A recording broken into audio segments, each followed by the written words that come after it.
Looking to take your raw aim to the next level? Want to translate all that aim training into real game scenarios? Not quite clearing the angle. He's about to run to sight, reloading, and Mixwell completely whips. Naturally, knocks it out. 3 kills. We at Oblivity have put together the step-by-step guide to help you bridge the gap between practice and your performance in game. Often I come across players and students who've put in hours and hours of practice on aim trainers, beating high scores. However, they find it difficult to translate all that aim training into the game they're playing. Coach Prince here with some crucial tips to make sure that this doesn't happen to you. Before I give you the steps on how to translate your aim training, I would like you to check out this recent session I had with a student of mine. This will kind of give you an idea on how to analyze and combat your aiming weaknesses directly through aim training.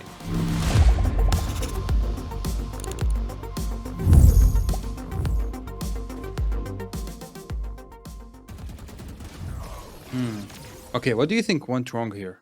Yeah, I mean, the flick was not that good. But let me see again. Yeah? Can slow it down too. Okay, so a few things here, right?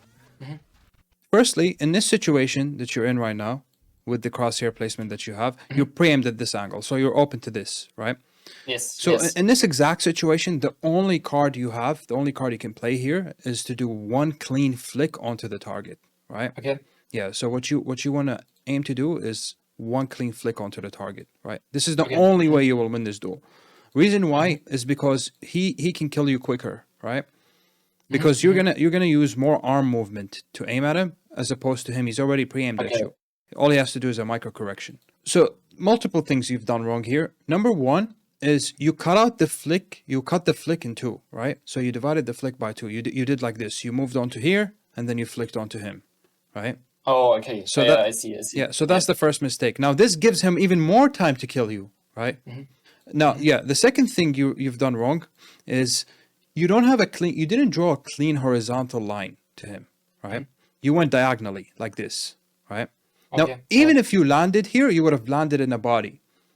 Then he would just punish you still, right? So that's the second thing. The third thing you've done wrong here is you overflicked as well, right? So you overflicked to here, kind of, right? Okay. So now what this is going to make you do is you're going to have to correct back to his head, right? You're going to have to correct back to his head. And in this time, he's going to kill you. So you're still giving him more time, right? So the way to target this is through aim training, right? And in aim training, you can do scenarios where it will enforce this white flick situation, right? Over and over again, right? And then you do it in a way where you start really slowly. I'll show you later. And you focus on accuracy and then you just build that up. Okay, let's start up Oblivity. We're going to do a scenario here. It's kind of a 3-in-1. We'll address all these 3 issues in one scenario. So just look up horizontal heads. Okay. Wait a moment. Intermediate. The third one, you see it. All right. Yeah, yes, that one. Yes. Okay, press play. Okay, do the scenario for me one time.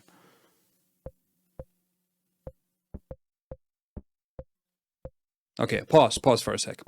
Okay. You're going too fast, right? So what you want to focus on here is maintaining 100% accuracy. This is the only way you will achieve this one clean line, ultimately, right? So you want to go really slow until you own a target and shoot it, right? And you want to do one straight movement. Don't pause, okay? Don't pause. Straight movement until you land on a target and then shoot, right?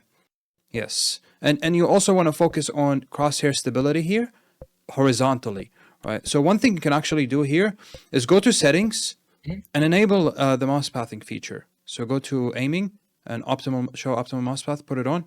Okay. Yes, here. Okay. And yeah, there you Oh, go. okay. Yeah, Yeah. and make sure you're on the line. So what this will enforce ultimately, like going back to the VOD review that we just did, right? Yeah. Is that this will allow you to do this one clean straight line on the target, right? Without cutting into Okay. two and without over flicking, right? Let's take a look at various T1 professional players and their training methods. Liquid Nats and Liquid Safe.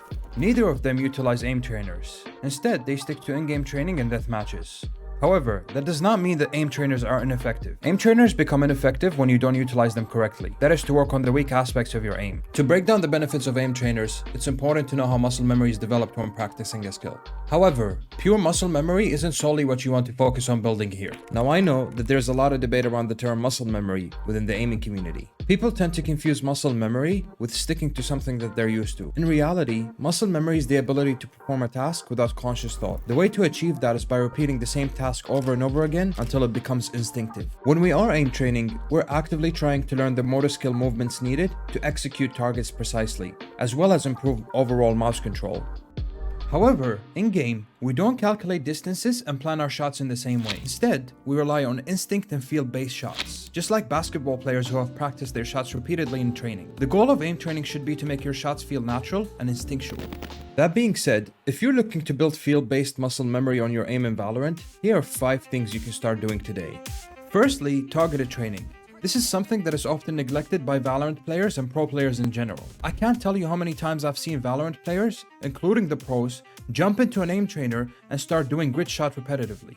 Whether that be a crosshair stability, micro adjustments, tracking, flicking, reactiveness, or precision. If you're lacking in micro adjustments, don't waste your time in aim training sessions doing a whole tracking playlist, ignoring your exact weaknesses. Here is an example of how I identified a student's weakness in their aim and addressed that particular weakness by utilizing a specialized scenario available in Oblivion.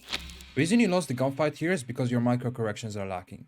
This is an aspect you have to emphasize on in your aim training. Secondly, learn slow, forget slow. When learning a task, it's important to start off doing it at a slower speed and then gradually increase the speed at which you perform the task. Building muscle memory requires slow repetition, and muscle memory does not discriminate between good and bad habits. Therefore, make sure to go slowly when shooting your targets and eliminate as many corrections as possible. For example, when drawing a straight clean line between target A and target B, aim to avoid making any corrections. Once you've gotten used to maintaining 100% accuracy at this speed, gradually add increments of speed while maintaining that same accuracy. The main principle here is speed on top of accuracy, not the other way around. Think of it this way. Draw a line with a pencil between point A and point B. You want that line to move constantly, without any stops, pauses, or jitters, until it reaches the target. Thirdly, bite-sized sessions. There is an optimal amount of time to spend on any given task per practice session. You learn a task more thoroughly by coming back to it many times instead of trying to crunch too many scenarios in one go. That being said, if you're planning to do an hour of aim training daily, divide it into 2 30-minute sessions. The most optimal times to do your aim training are in the mornings, after you've slept and freshened up, and in the evening, right after your game sessions, about an hour before bedtime. Additionally, timing your aim training session to be the last thing you do before going to sleep will help to further ingrain that training and build muscle memory more efficiently.